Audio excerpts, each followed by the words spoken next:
దేవుని పరిశుద్ధ నామమునకు ఘనత మహిమ ప్రభావములు కలుగునుగాక. హల్లెలూయా.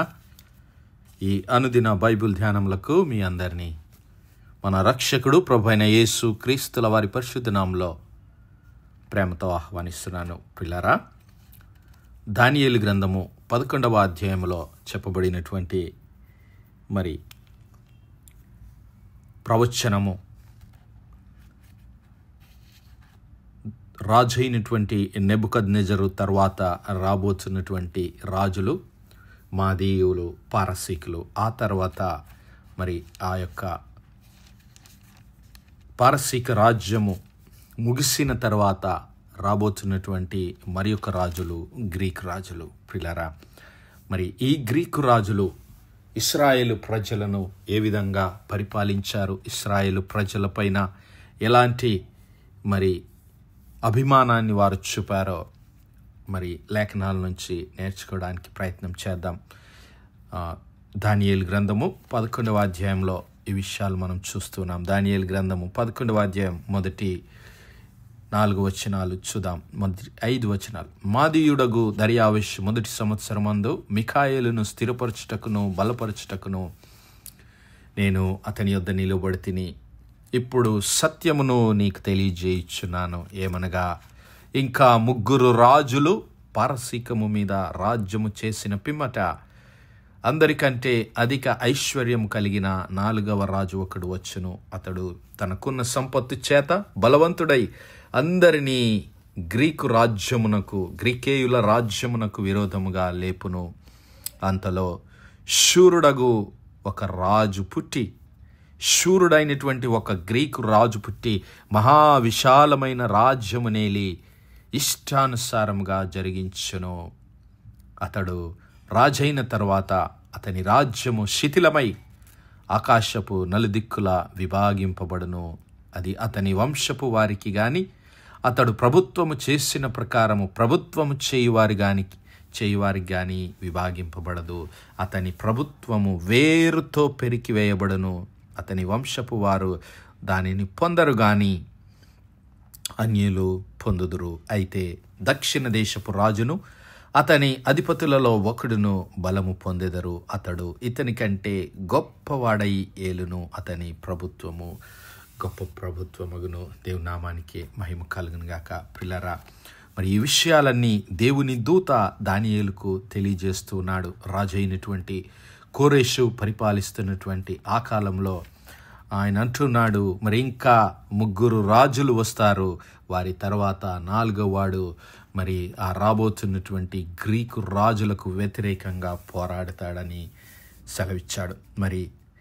మనము గమనించినట్లయితే ఆ 3 రాజులు ఎవరు అంటే, సైరస్ తర్వాత వచ్చినటువంటి క్యాంబెసిస్ అనేటువంటి రాజు, ఆ తర్వాత సూడో స్మర్దిస్ అనేటువంటి రాజు, ఆ తర్వాత దరియస్ మొదటి రాజుగా పిలువబడుతున్నటువంటి ఆ 3 రాజులు.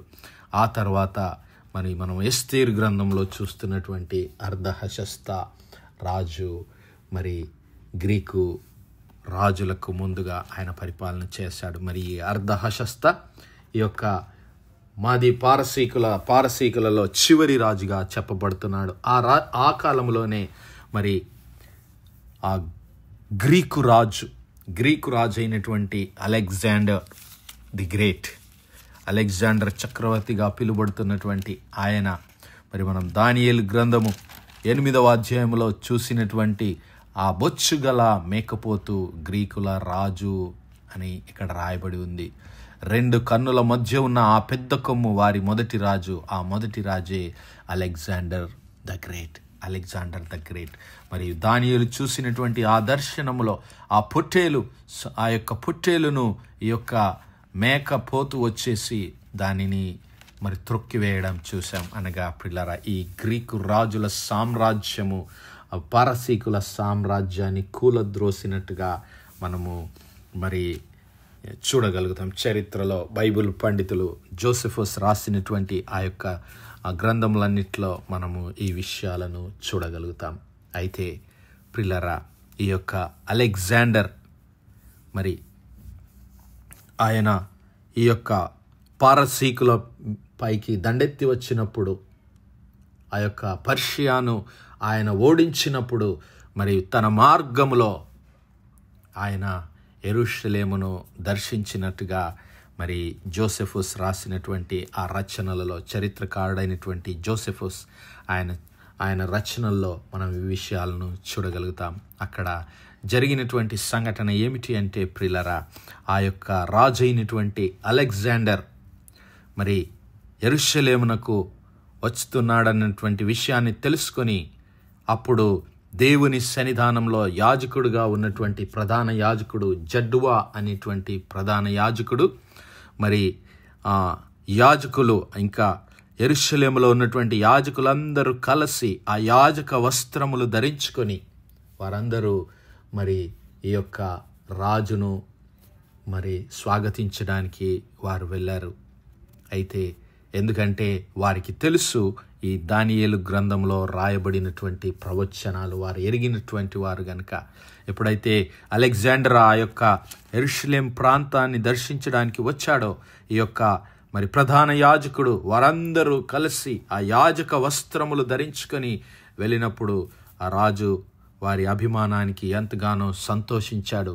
అంతేకాదు ప్రియులారా, ఇంకా అక్కడ రాయబడిన విషయం ఏమిటి అంటే, ఇదిగో ఈ దానియేలు గ్రంథంలో రాయబడినటువంటి ఈ విషయాలు మీరు పారసీక రాజును ఓడించబోతున్నారని మా దేవుడు ప్రవక్త ద్వారా తెలియజేశాడన్నటువంటి విషయాలన్నిటినీ ఆయన ప్రధాన యాజకుడైనటువంటి జడ్డువా అలెగ్జాండర్ రాజు అయినటువంటి అలెగ్జాండర్కి తెలియజేసినప్పుడు అలెగ్జాండర్ ఎంతగానో సంతోషించాడు. అంతేకాదు మరి దేవుడు ఆ రాజు అయినటువంటి అలెగ్జాండర్కి దర్శనములో కలలో ఈ యొక్క ప్రధాన యాజకుడైనటువంటి జడ్డువాను చూశాడు అని ఈ యొక్క జోసెఫస్ రాసినటువంటి ఆ యొక్క చరిత్ర పుస్తకాల్లో మనం చూడగలుగుతాం.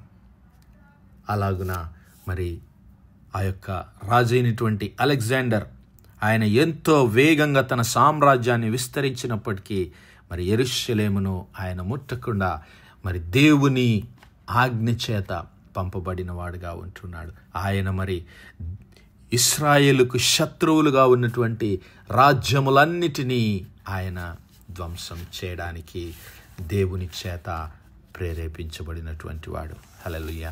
అంతేకాదు ప్రియులారా, మరి ప్రవక్త అయినటువంటి జకరియా గ్రంథాన్ని కూడా మనం చూసినట్లయితే జకరియా గ్రంథము 9వ అధ్యాయంలో కూడా మరి ఆ తూరు సీదోను పట్టణాలను మరి ధ్వంసం చేయడానికి, అలాగే హద్రాకు జకరియా గ్రంథం 9వ అధ్యాయము, ఇదిగో మరి దేవుని శత్రువులైనటువంటి ఆ యొక్క తూరు సీదోనులకును మరి ఇంకా ఆ యొక్క సిరియా ప్రాంతంలో ఉన్నటువంటి వారందరి ఆ దమస్కు పట్టణాలన్నిటికీ గూర్చి దేవుడు పలికినటువంటి ఈ యొక్క తీర్పును చూద్దాం. జకరియా గ్రంథం 9వ అధ్యాయం. హద్రాకు దేశమును గూర్చియు దమస్కు పట్టణమును గూర్చియు వచ్చిన దేవోక్తి ఏలయనగా, యెహోవా సర్వనరులను ఇశ్రాయేలీయుల గోత్రపు వారినందరినీ లక్ష్యపెట్టువాడు గనుక దాని సరిహద్దును ఆనుకొని ఉన్న హామాతును గూర్చియు జ్ఞాన సమృద్ధి గల తూరు సీదోనులను గూర్చియు అది వచ్చెను.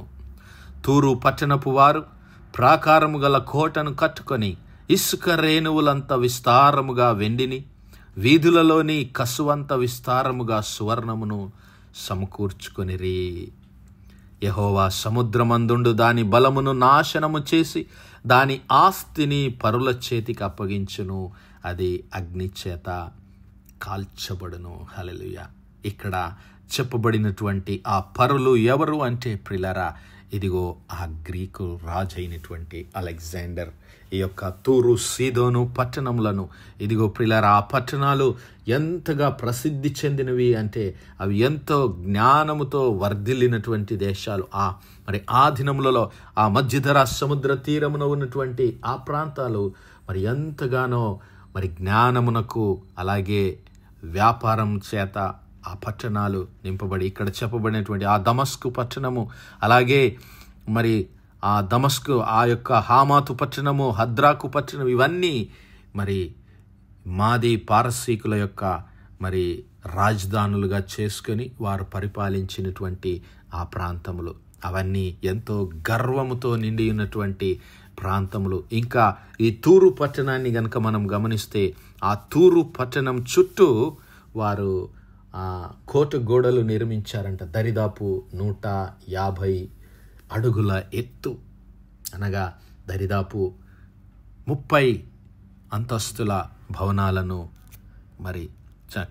10 అంతస్తుల భవనపు ఎత్తు. ఈరోజు మనం చూస్తున్నటువంటి 10 అంతస్తుల భవనపు యొక్క ఎత్తులో ఆ పట్టణం చుట్టూ కోటలు కట్టుకొని వారు గర్వంతో ఉన్నటువంటి సమయము.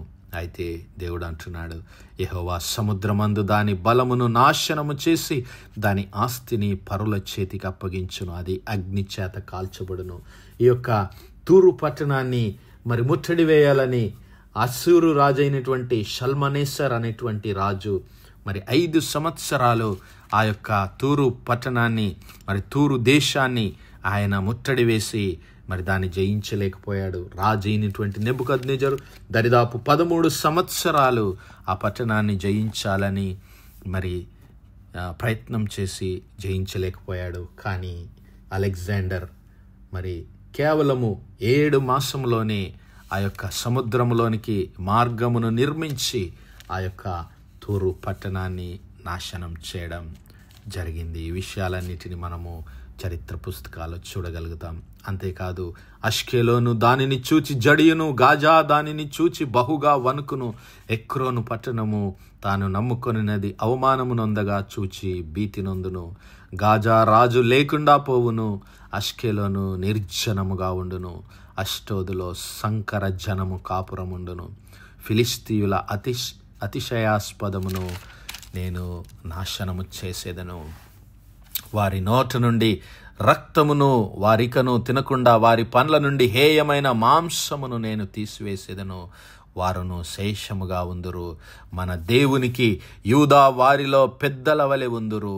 ఎక్రోను వారును యెబూసీయుల వలె ఉందురు. నేను కన్నులారా చూచి తిని గనుక బాధించువారు ఇకను సంచరింపకుండాను, తిరుగులాడు సైన్యములు నా మందిరము మీదికి రాకుండాను దానిని కాపాడుకొనుటకై నేనొక దండుపేటను ఏర్పరచేదను. దేవునామానికి మహిమ కలుగును గాక. ప్రియులారా, ఇశ్రాయేలు పైకి ఆ యెరూషలేము మీదికి దండెత్తి వచ్చిన శత్రువులందరికీ దేవుడు ఈ యొక్క గ్రీకు రాజు ద్వారా, ఆ గ్రీకు సైన్యము ద్వారా తీర్పు తీర్చి యెరూషలేమునకు ఇశ్రాయేలు ప్రజలకు ఎలాంటి భంగము కలగకుండా దేవుడు వారిని కాపాడుతూ వచ్చాడు.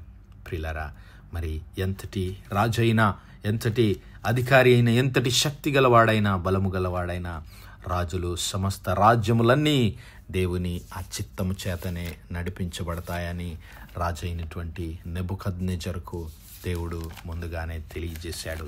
తాను తెలియజేసిన ప్రకారంగానే, తన చిత్త ప్రకారంగానే ఈ యొక్క మలాఖీ గ్రంథం నుంచి మత్తయి సువార్త వరకు ఉన్నటువంటి ఆ 400 సంవత్సరాల కాలంలో దేవుడు తన చిత్తాన్ని జరిగిస్తూనే వస్తూ ఉన్నాడు. కాబట్టి మనమందరము ఆయన ప్రియ కుమారుడైన క్రీస్తు ప్రభుల వారి చిత్తానికి ఒప్పుకొని ఆయన నిత్యరాజ్యంలో పాలిభాగస్థులం అవుదాం. ఆయన చిత్తానికి లోబడదాం. ఆయన కృపను పొందుకుందాం. అట్టి భాగ్యము, అట్టి ధన్యత దేవుడు మనందరి జీవితాల్లో దయచేయను గాక. ఆమేన్, ఆమేన్, ఆమేన్. ప్రార్థించుదాం.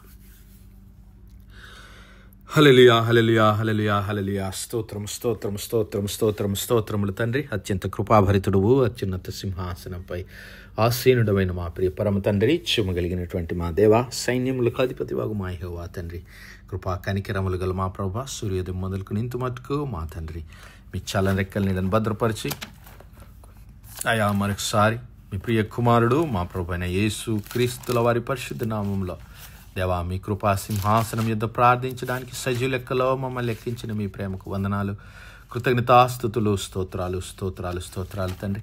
దినమెల్లా మీ యొక్క పరిశుద్ధాత్మ సహాయము, ఆదరణ, సహవాసాన్ని మాకు అనుగ్రహించిన దేవా, మీకే లెక్కలేని వందనాలు, కృతజ్ఞతాస్తుతులు, స్తోత్రాలు, స్తోత్రాలు చెల్లిస్తున్నాం. అవును మా ప్రభువా, ఈ భూలోక రాజ్యములన్నీ మీ చిత్తానుసారంగా జరిగిస్తున్నానని అయ్యా, మీ చిత్తము లేకుండా ఏ రాజు ఈ లోకంలో మన్నన పొందలేడని మేము గ్రహించి అయ్యా, మీ ప్రియ కుమారుడైన యేసు క్రీస్తు ప్రభుల వారిని మా రక్షకుడిగా, ప్రభుగా అంగీకరించి మీ సాక్షులుగా మీ కృపలో మీ చిత్తాన్ని జరిగించేవారుగా జీవించే కృప దయచేయమని సమస్త మహిమ ఘనత ప్రభావాలు మీకే చెల్లిస్తూ మా ప్రభును మీ ప్రియ కుమారుడు మా రక్షకుడైన యేసు క్రీస్తుల వారి పరిశుద్ధ నామమున ప్రార్థిస్తున్నాం మా పరలోకపు తండ్రి. ఆమేన్, ఆమేన్, ఆమేన్. God bless you all. Praise the Lord. Shalom.